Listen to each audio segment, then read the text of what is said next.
नमस्कार दोस्तों, स्वागत है आपका प्रियंका केयर टिप्स में। कैसे हो आप सब। और आज मैं आप लोगों के सामने वैभव लक्ष्मी माता की व्रत की जो कथा है और पूजा विधि है वो लेके आई हूँ। दोस्तों, वैसे तो पूजा उपासना तो जैसे भारतवासियों की सांसों में बसी है। कोई भी ऐसा दिन नहीं गुजरता है जब कोई खास पूजा का संयोग ना बनता हो या कोई भी नया व्रत या त्यौहार ना मनाया जाता हो। सप्ताह में हर एक दिन के अनुसार विशेष पूजा का विधान है। चाहे सोमवार हो तो उसमें दुर्गा जी की या शंकर भगवान की पूजा की जाती है। मंगलवार हुआ तो उसमें हनुमान जी की पूजा की जाती है। बुधवार हुआ तो उसमें गणेश जी की पूजा की जाती है। इसी तरह से हर दिन हर देवता के लिए बने हैं। और शुक्रवार के दिन हम संतोषी माता की भी पूजा करते हैं, व्रत रखते हैं, और वैभव लक्ष्मी माता का भी व्रत रखते हैं। तो आज मैं आप लोगों के सामने वैभव लक्ष्मी माता के व्रत की कथा के बारे में बताऊंगी। ये जो वैभव लक्ष्मी माता का व्रत है, इसे स्त्री या पुरुष कोई भी रख सकता है। इस व्रत को करने से उपासक को धन और सुख समृद्धि की प्राप्ति होती है। यानी कि जो भी इस व्रत को रखता है उसे धन और सुख समृद्धि की प्राप्ति होती है। घर परिवार में लक्ष्मी का वास बना रहता है और यह व्रत उपयोगी साबित होता है कि सभी मनोकामना की पूर्ति के लिए। ये जो वैभव लक्ष्मी माता का जो व्रत होता है उसमें हम लाल फूल, लाल चंदन आदि से पूजा करते हैं। खीर से भगवान का भोग लगाते हैं। अगर आप खीर नहीं बना पाते तो कोई भी मीठी चीज़ हो उससे आप भोग लगा सकते हैं। इस व्रत के दिन उपासक को एक समय भोजन करना चाहिए। यानी कि जो माता जी का भोग लगाएंगे आप वही भोजन कर सकते हैं, पूरा भोजन नहीं कर सकते हैं। तो जो मीठी चीज़ का भोग लगाएं वो आप खा सकते हैं। वैभव लक्ष्मी का जो व्रत होता है उसमें आप लक्ष्मी जी का यंत्र स्थापित करें, उसकी नियमित रूप से पूजा करें तो आपके व्यापार में वृद्धि और धन में बढ़ोतरी होगी। दोस्तों, चलिए अब कथा का प्रारंभ करते हैं। किसी शहर में अनेक लोग रहते थे। सभी अपने अपने कामों में लगे रहते थे। किसी को किसी की परवाह नहीं थी। भजन कीर्तन, भक्ति भाव, दया, माया, परोपकार जैसे संस्कार कम हो गए थे। शहर में बुराइयां बढ़ गई थीं। शराब, जुआ, रेस, व्यभिचारी, चोरी, डकैती वगैरह बहुत से गुनाह शहर में होते थे। इसके बावजूद शहर में कुछ अच्छे लोग भी रहते थे। ऐसे ही लोगों में शीला और उसके पति की गृहस्थी मानी जाती थी। शीला धार्मिक प्रकृति की थी और संतोषी स्वभाव की भी थी। उसका पति भी विवेकी और सुशील था। शीला और उसका पति कभी किसी की बुराई नहीं करते थे और प्रभु भजन में अच्छी तरह से व्यस्त रहते थे। शहर के लोग उसकी गृहस्थी की सराहना करते थे। देखते ही देखते समय बदलने लगा।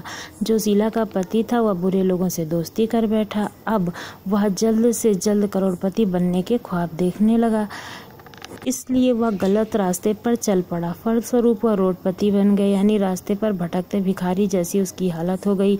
शराब, जुआ, चेस, चरस, गांजा वगैरह बुरी आदतों से शीला का पति जो था वो फंस गया। दोस्तों के साथ उसे भी शराब की आदत हो गई थी। इस प्रकार उसने अपना सब कुछ रेस और जुए में गंवा दिया। शीला को पति के बर्ताव से बहुत दुख हुआ, किंतु वह भगवान पर भरोसा कर सब कुछ सहने लगी। वह अपना अधिकांश समय प्रभु भक्ति में बिताने लगी। अचानक एक दिन दोपहर को उसके द्वार पर किसी ने दस्तक दी। शीला ने द्वार खोला तो देखा एक माँ जी खड़ी थी। उनके चेहरे पर अलौकिक तेज निखर रहा था। उसकी आंखों में से मानो अमृत बह रहा हो और उनका भव्य चेहरा करुणा और प्यार से झलक रहा था। उसको देखते ही शीला के मन में अपार शक्ति छा गई। शीला के रोम रोम में आनंद छा गया। शीला उस माँ जी को आदर के साथ अपने घर ले आई। घर में बिठाने के लिए कुछ भी नहीं था उसके पास। इतना वो बुरी हालत में आ गई थी कि उसके पास उन माँ जी को भी बिठाने के लिए कुछ भी नहीं था कि वो किसी चीज़ पे बिठा देती। घर में उसे एक फटी चादर दिखी और शीला उसी पे उस माँ जी को बिठा दिया। थोड़ा सा परेशान हुई लेकिन उस पे उनको बिठा दिया।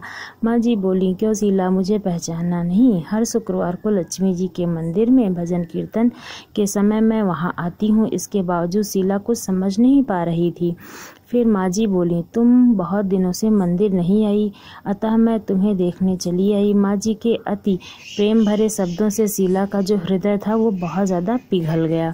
उसकी आंखों में आंसू आ गए। क्या होता है जब हम भी परेशान होते हैं या दुखी होते हैं तो कोई भी मुझे जब सहारा देने वाला मिलता है ना, तो हम लोग उसके सामने छलक जाते हैं और अपनी सारी बातें कह सुनाते हैं ना। और वह बिलक बिलक कर वैसे ही वो माँ जी के सामने रोने लगी। माँ जी ने कहा, बेटी, सुख और दुख तो धूप और छाँव जैसे होते हैं, धैर्य रखो। तेरी सारी जो परेशानी है वो मुझे बताओ।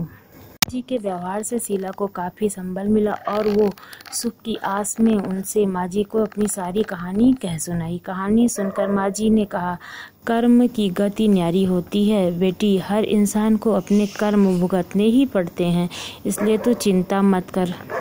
तू कर्म भुगत चुकी है, अब तुम्हारे सुख के दिन अवश्य आएंगे। तुम जो माँ लक्ष्मी जी की भक्त हो ना, माँ लक्ष्मी जी तो प्रेम और करुणा की अवतार हैं। वे अपने भक्तों का हमेशा ही मदद करती हैं और हमेशा उनके दुखों का समाधान करती हैं। इसलिए तू धैर्य रखकर माँ लक्ष्मी जी का व्रत कर, इससे सब कुछ ठीक हो जाएगा। शीला के पूछने पर माँ जी ने उसे व्रत की सारी विधि बता दी। माँ जी ने कहा, बेटी माँ लक्ष्मी जी का व्रत बहुत ही सरल है। उसे वरद लक्ष्मी व्रत या वैभव लक्ष्मी व्रत भी कहा जाता है। यह व्रत करने वाले की सब मनोकामनाएं जो होती हैं वो पूर्ण हो जाती हैं। वह सुख संपत्ति और यश प्राप्त करता है। शीला यह सुनकर आनंदित हो गई। शीला ने संकल्प करके आंखें खोली तो सामने कोई नहीं था। बहुत ही ज़्यादा विस्मित हो गई, यानी कि वो उसको बहुत ज़्यादा परेशानी हुई कि यहाँ पे तो कोई नहीं है, तो मैंने इतना सब कुछ कैसे देख लिया। जैसे होता ना कि आश्चर्यचकित होना, वही चीज़ वो आश्चर्यचकित हो गई। शीला को तत्काल यह समझते देर नहीं लगी कि माँ जी और कोई नहीं, साक्षात जो लक्ष्मी माता थी वही हमारे सामने आई थी और हमें इतना सब कुछ बता के गई। दूसरे दिन शुक्रवार था। सवेरा स्नान करके स्वच्छ कपड़े पहनकर शीला ने माँ जी के द्वारा बताई गई विधि से पूरे मन से पूजा और व्रत किया। आखिर में प्रसाद जो था वो वितरण किया और जो प्रसाद बचा वो अपने पति को खिला दिया। प्रसाद खाते ही पति के जो स्वभाव में फर्क पड़ा, उस दिन उसने शीला को मारा भी नहीं, ना सताया। शीला को बहुत आनंद हुआ। उसके मन में वैभव लक्ष्मी जो व्रत था उसके लिए और श्रद्धा बढ़ गई। शीला ने पूर्ण श्रद्धा भक्ति से 21 शुक्रवार तक वैभव लक्ष्मी माता का व्रत किया। 21वें शुक्रवार को माँ जी के कहे मुताबिक उद्यापन विधि करके 7 स्त्रियों को वैभव लक्ष्मी व्रत की 7 पुस्तकें उपहार में दी। फिर माता जी के धन लक्ष्मी स्वरूप की छवि को वंदना करके भाव से मन ही मन प्रार्थना करने लगी, हे माँ धन लक्ष्मी, मैंने आपका वैभव लक्ष्मी व्रत करने की मन्नत मानी थी, वह व्रत आज पूर्ण किया है। मैं माँ मेरी हर विपत्ति दूर करो, हमारा सबका सब कल्याण करो। जिसे संतान ना हो उसे संतान देना, सौभाग्यवती जो स्त्रियां होती हैं उनका सौभाग्य अखंड रखना, कुंवारी लड़की को मनभावन पति देना और आपका यह चमत्कारिक वैभव लक्ष्मी व्रत जो भी करे उसकी सब संपत्ति सलामत रखना और उसको सब विपत्तियों से दूर रखना, सभी को खुशी ही रखना। हे माँ, आपकी जो महिमा है वो बहुत ही अपार है।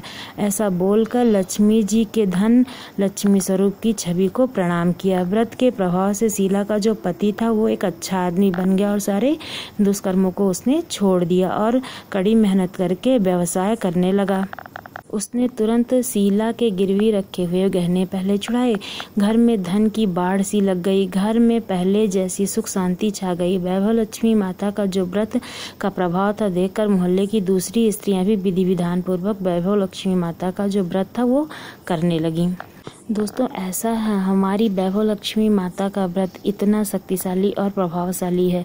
आप लोग भी इस व्रत को ज़रूर कीजिए और अपनी सभी मनोकामनाओं को पूर्ण कीजिए। ये जो व्रत होता है उसमें आप कोई ज़रूरी नहीं है कि 21 शुक्रवार को व्रत रखो। आप 11 शुक्रवार भी रख सकते हो, 21 शुक्रवार भी रख सकते हो, 51 शुक्रवार भी रख सकते हो, 7 शुक्रवार भी रख सकते हो। तो जो भी आपकी मनोकामना हो उसको अपने मन में सोचिए और ये रखिए कि मैं 11 या 21 शुक्रवार का व्रत करूंगी, आपकी सभी मनोकामनाएं पूर्ण होंगी। और आप लोग मन से व्रत कीजिएगा, सच्चे मन से व्रत कीजिएगा। और आपको ये जानकारी कैसी लगी ज़रूर बताइएगा। मैं उद्यापन की जो विधि है वो नेक्स्ट वीडियो में जो दूसरी बनाऊंगी उसमें लेके आऊंगी। तो आप लोग अगर उद्यापन की विधि देखना चाहते हैं तो चैनल को ज़रूर सब्सक्राइब कीजिए और बेल आइकन भी प्रेस कीजिए, जैसे आपको मिल